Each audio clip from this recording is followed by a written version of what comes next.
We'll guide you through how to improve Claude's skills on the latest platform.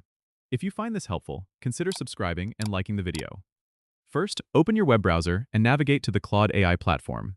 Once you're logged in, head over to the dashboard where you can see all the current models and their performance metrics. You'll want to focus on the Skill Enhancement section, which is typically found under the Skills tab. Click on it, and you'll be presented with a list of available skills that Claude can enhance. Choose the skill you want to improve and click on it. This will open up a detailed view of the skill, including its current performance, usage stats, and potential areas for improvement. Look for the Enhances button, which might be located at the top or bottom of the page, and click on it. This will bring up a menu of options that allow you to tweak various parameters such as accuracy, response time, and context understanding. You can also input specific scenarios where the skill needs enhancement. Once you've made your changes, remember to save your settings. It's a good idea to test the skill afterwards to see how it performs with the new settings. You can do this by going to the Test tab and running a few scenarios. Watch how Claude responds and make any additional tweaks as necessary.